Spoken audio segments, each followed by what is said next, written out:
I love to hear those very adult questions coming from the mouths of children. Isn't it funny that we don't really grow out of some of those questions? We're still asking some of those same things as we grow. So our series currently is called Next Generation, and we're taking some time just to focus on young people, specifically what we're calling Gen Z and Gen Alpha, those born after 1997, 98. So I will be talking mostly to you, young people, but everyone else is invited to listen because I think there's something here for you today as well. To start with though, I need a couple volunteers. There's no speaking parts, I just need you to stand on stage with me. So I need someone from the boomer or older generation to come up and help me. Boomer or older, just be proud about it and come up and help me. Let's go, this is your time. Thank you, Shirley, come on. Okay, I need a Gen Xer. You thought I was gonna forget about you, your generation, but Gen X, come on, Matthew. I need a millennial. No sass, just come up. Millennial, there we go. Mark, just representing, man, the whole. And I need either a Gen Z or Gen Alpha. Yes, I was hoping it would be you, man. Come on. There could not be a more perfect representation. This is Hudson. All right.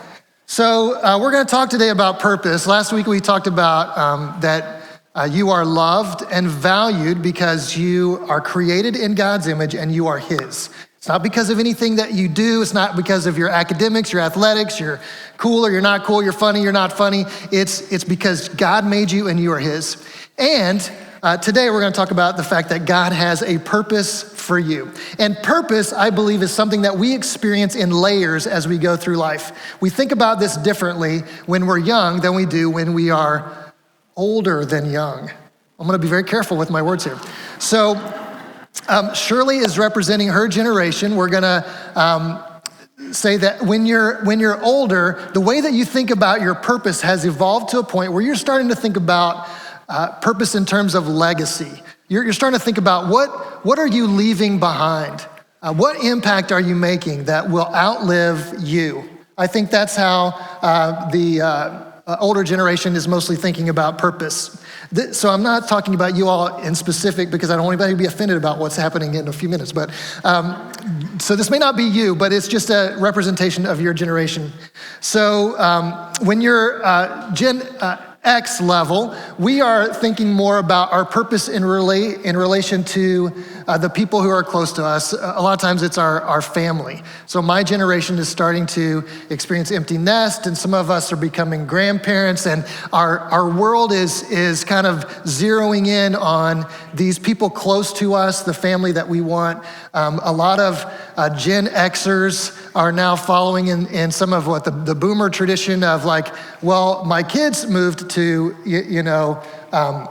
Fishers, and so we're moving to Fishers. My kids moved to Westfield, so we're moving to Westfield. So it's like, that's my purpose, is to be close and with my family.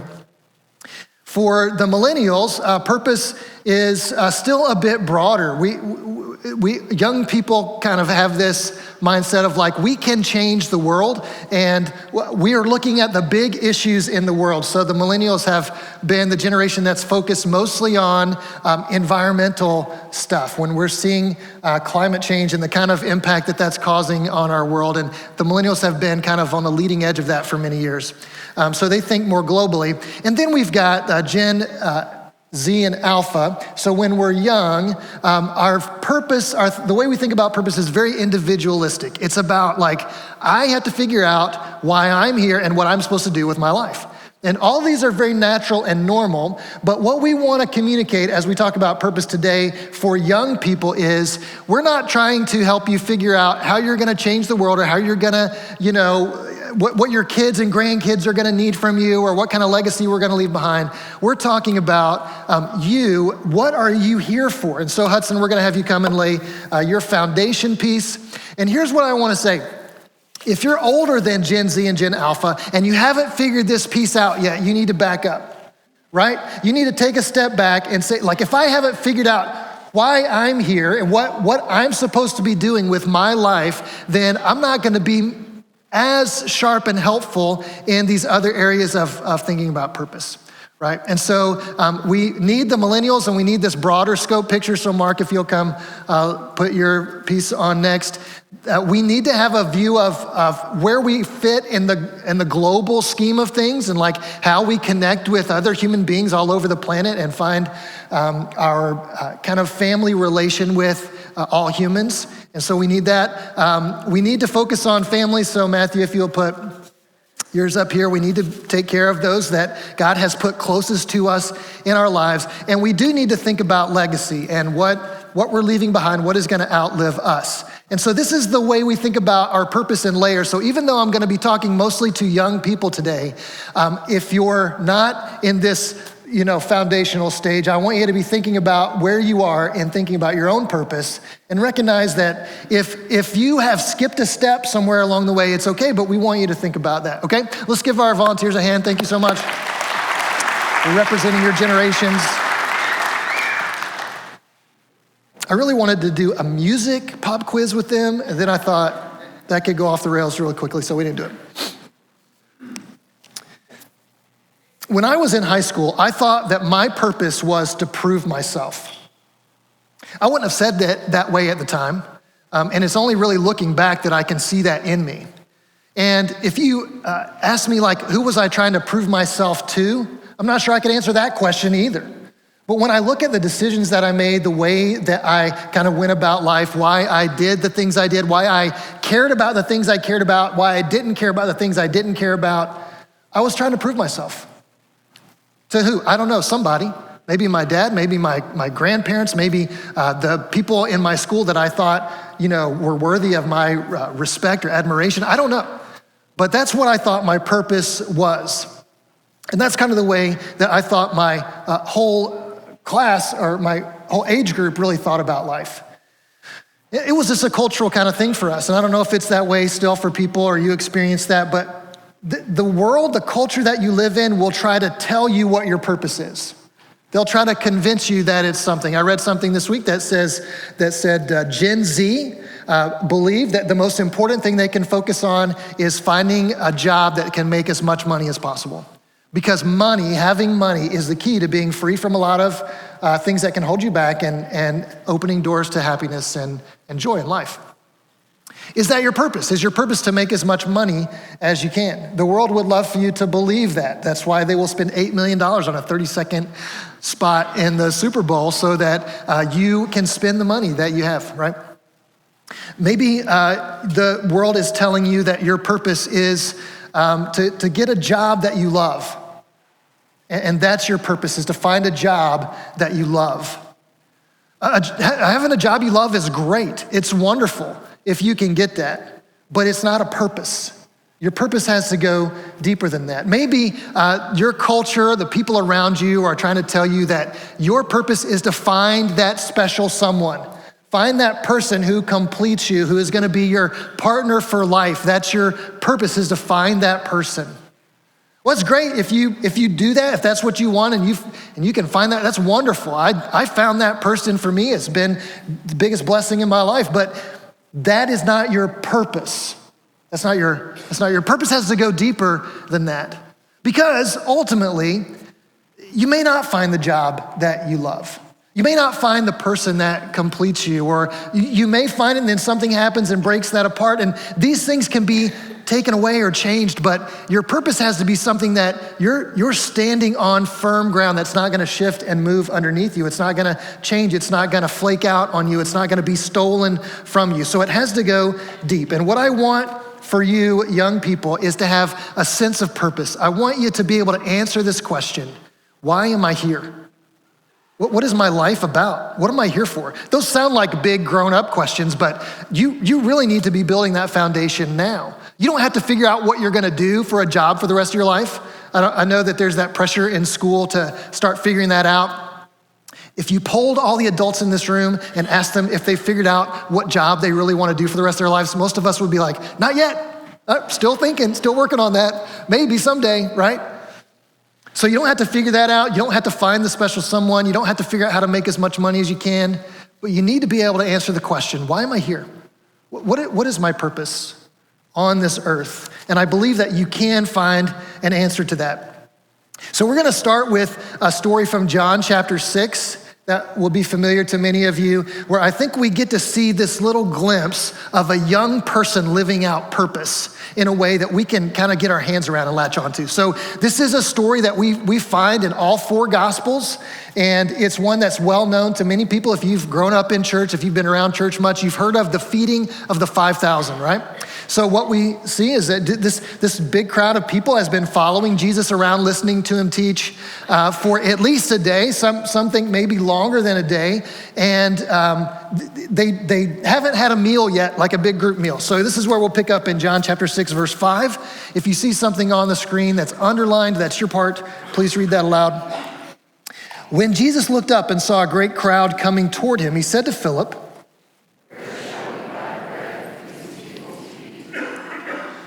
to which I imagine Philip going, who are you talking to? Like, are you asking me? Like, what? Okay, so he asked this only to test him, for he already had in mind what he was going to do. Philip answered him, it would take more than half a year's wages to buy enough bread for each one to have a bite.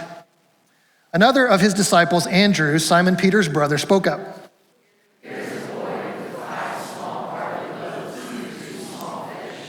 But how far will they go among so many? So we've got this big crowd. Jesus is gonna take responsibility for feeding them. So he turns to his followers and says, how are we gonna do this, guys? And Philip does some quick math and says, we can't. It's impossible, Jesus. We just don't have the resources to solve this particular problem. And then Andrew shows up and he says, well, here's what we do have. And this boy has brought 5 loaves of bread and 2 fish, which may have been enough for him to have lunch and maybe share it with another person. It's not a lot of food. When we think of loaves, we think of the big that you buy in the grocery store, but we were talking about probably like small loaves, like it would fit in the palm of your hand. And so this is not a lot of food, but this boy has what he has, and he's willing to give it. And that's the part that I really want us to focus on and think about this morning, is that somewhere along the way, someone has taught this young man some things like generosity and selflessness, so that when this opportunity comes, he's able to offer something. Does he have any reason to believe that what he's offering is gonna be helpful, is gonna solve this problem? No way. In fact, everyone would have to have something like this in order for this problem to be solved. And so far, we've only got one kid with some food, and that's gonna solve the problem of feeding thousands of people. It's not gonna happen. So what we're gonna do is kind of look at what we see in this boy, and we're gonna use our imaginations a little bit because we don't have a whole lot in the text, but there are some things we can, I think, sort of infer. But I wanna back up and go to Ephesians chapter 2, kind of as another springboard for this conversation. So in this section, Paul is writing to the Ephesians about salvation, about where salvation comes from. How do you go from being someone who's lost in sin to being in the family of God? This is what he's talking about here. So let's pick up in verse 8. For it is by grace you have been saved through faith. It is the gift of God, not by works, so that no one can boast.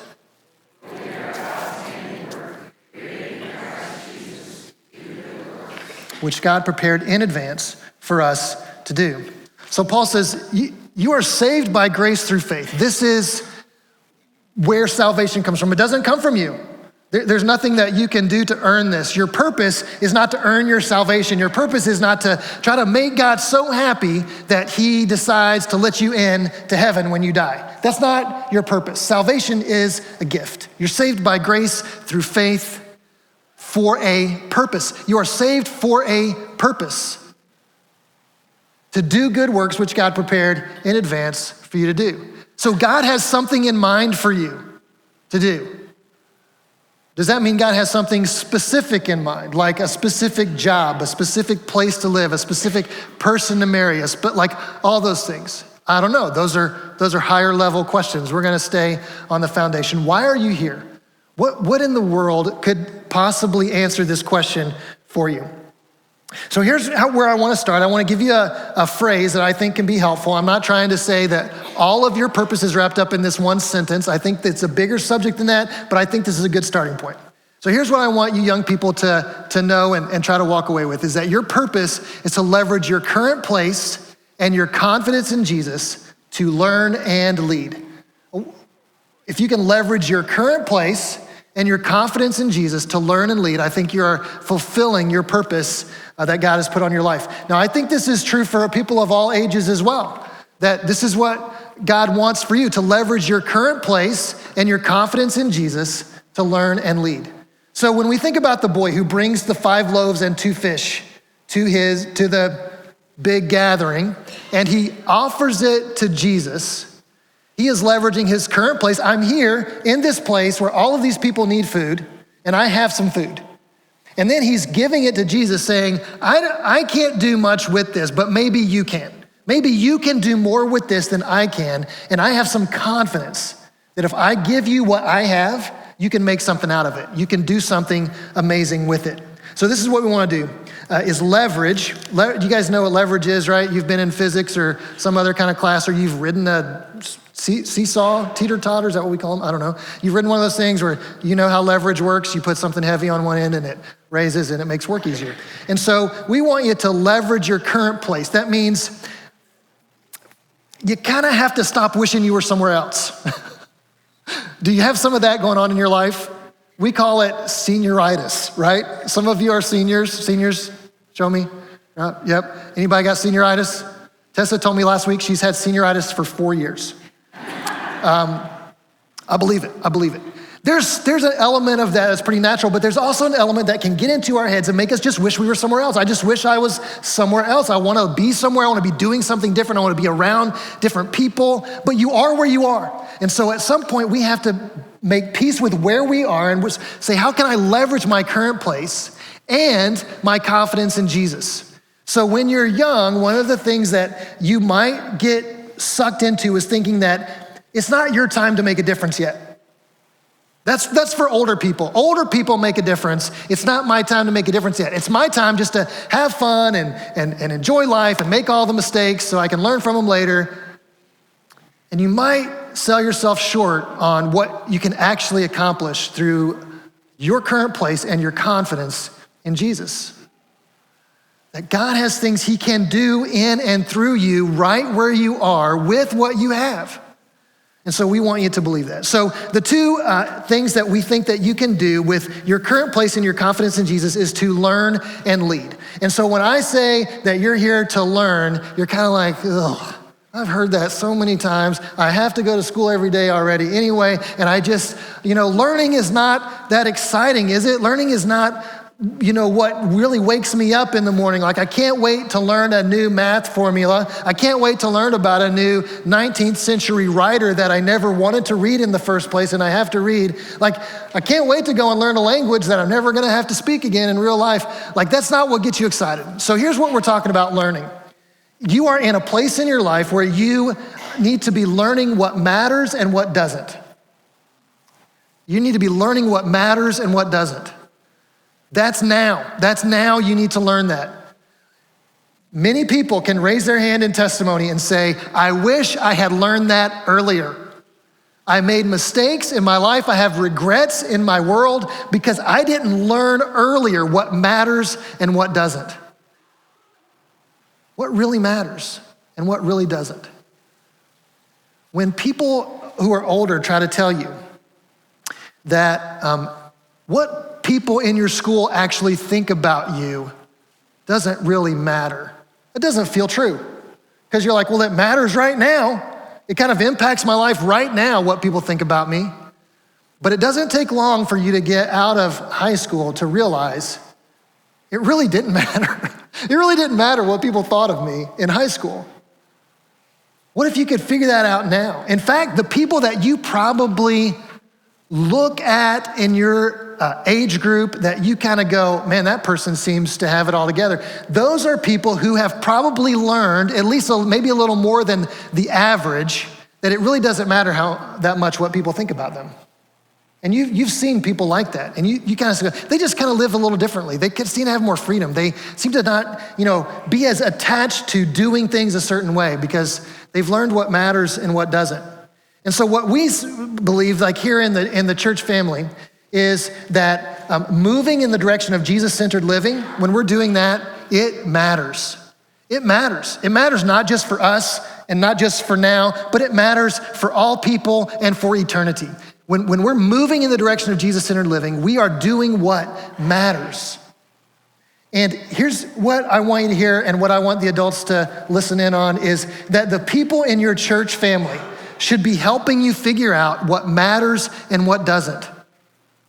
Not through some kind of lecture, it's not gonna come from listening to me preach every Sunday, but through real life interactions. This is why I love why our student ministry and children's ministry believe so much in mentoring and putting adults face to face with kids, not on a stage, but sitting at a table and talking to each other about real life. It's in those moments where the adults in your church family are teaching you what matters and what doesn't.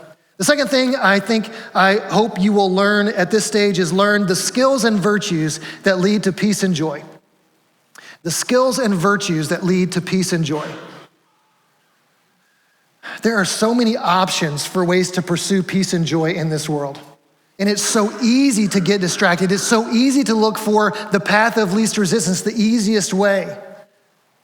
I love the phenomenon of the YouTuber that makes millions as a teenager. You guys kind of know that happens. And let's just talk about the most famous one. Anybody watch the Beast Games?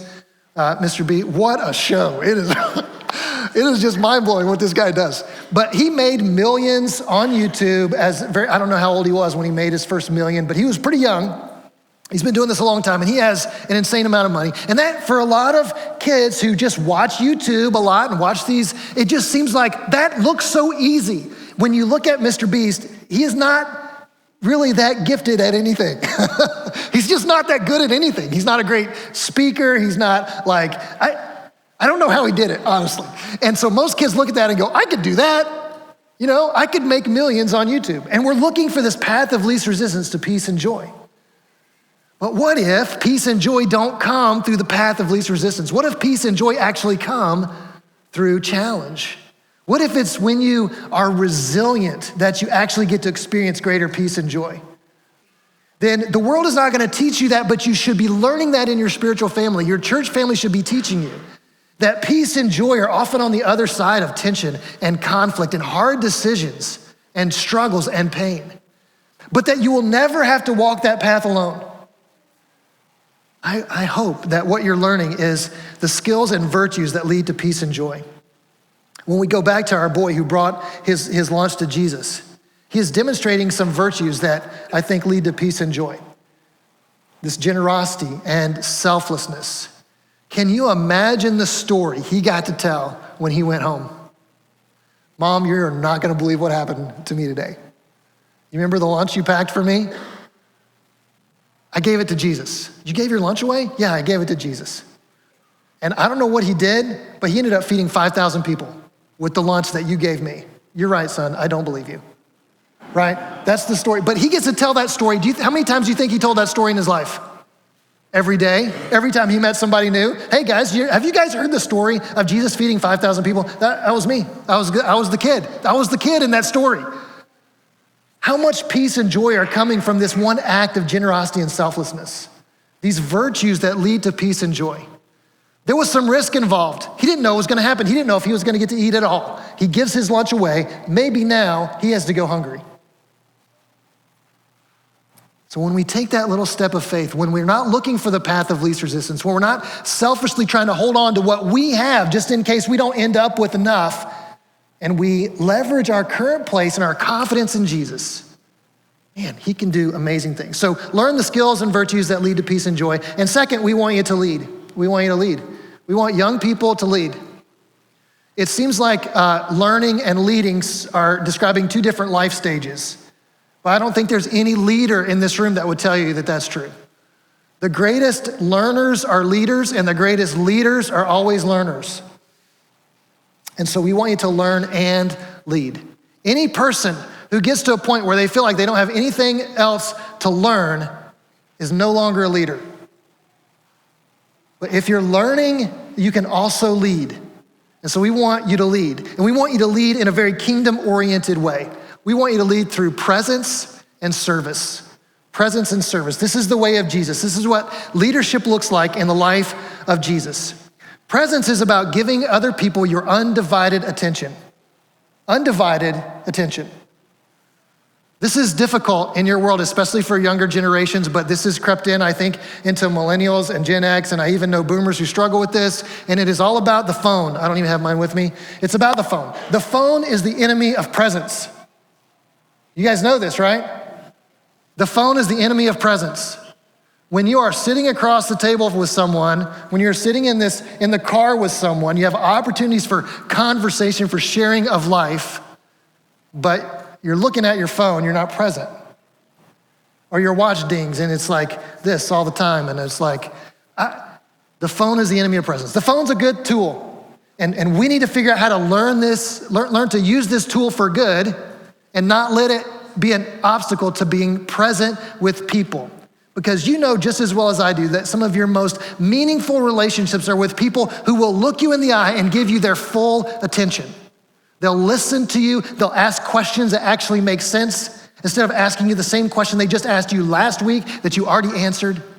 But they're listening, they're remembering, they're asking good questions, they're challenging you to think deeper. That's what presence is about. And we believe that you can lead through presence. We're already seeing Gen Z and Gen Alpha take steps to not letting their phones get in the way of relationships. On their own, some voluntary things. There are groups where kids, when they come in to a house, they put all their phones in a basket or somewhere and they hang out. I think that's beautiful. I think it's a great way to demonstrate presence. And that's happening, but it's not as common as maybe it could be and should be.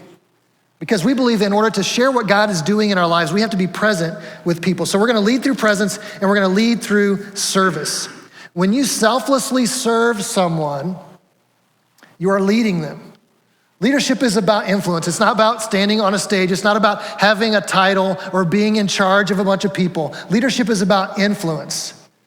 And you have influence. How many of you, let's say all across the room, how many of you have a younger sibling? Everybody. Anybody? Everybody? You have a younger sibling? Did you have influence over that human being? Oh yeah, you did. And you sometimes used it for good and sometimes for evil, right? Listen, if you have parents or grandparents, you have influence. I promise you, you have influence with your grandparents, young people. You do. They will probably do whatever you want. A lot of them. I got grandparents in the back going, yeah, that's true, I will. I'll do whatever they want. When you serve people selflessly, you are building influence, you are leading. We see this in the life of Jesus over and over again, don't we? But we also see it in people that we really respect and admire. When you look around at the people that you really think, man, I want to be more like that person. Often it's somebody who gives selflessly of themselves, their time, their resources, their energy, their talents. And they're using it to bless other people, to lift other people up, to show value and dignity, to help people who are in crisis. They're using it to help people find their purpose and live that out. When you will be present with people and serve them, you are leading. And so what I'm not saying is that all of you need to get a microphone and be on a stage or be the captain of a team, and that's the only way you can lead. I'm saying you can lead right where you are. Leverage your current place and your confidence in Jesus. So here's what I'd like to ask for you to do, and some of you are gonna be like, oh, please. I need all Gen Z and Gen Alpha. If you're born after 1997, I need you to stand up. After 1997. Oh man, wow, okay. Some people surprised me, yeah. Oh, love it. Are we up? Are we doing it? We got it? Okay, so here's what we're gonna do. Hold your hands out. This is your 5 loaves and 2 fish, okay? I don't know what that is for you. Maybe it's your charming personality, Phoenix. Maybe that's your 5 and 2, right? Maybe it's your athletic ability. Maybe it's your great GPA, Gabe, I don't know. But maybe you've got this 5 loaves and 2 fish, right? Are you confident that if you offer this to God, he can do something with it? That's what we want to ask you. So we're going to pray. These young people that are standing are going to pray, and all of you who are seated are going to pray for them as we ask God to take their 5 and 2 and multiply it. Help them leverage the place they're in and their confidence in Jesus to learn and lead, okay? You can put your hands down if that feels weird. Let me pray for you. God, thank you so much for these young people and for the way that you have gifted them and equipped them and called them to serve. I pray that they could answer the question. Because of the influence of older Christians in their lives, they can answer the question about their purpose, why they're here, what you want for them. And I pray that you would use them to make our world a better place, to bring lost people to Jesus, to see the brokenhearted healed, to see dignity given to those who have been disrespected. Would you use them, Father, and bless people through them? In Christ's name, amen. You can have a seat. We are so excited to close our service today by seeing one of our young people give her life to Christ and be united with him through baptism. So we're going to celebrate Charlotte's baptism just now.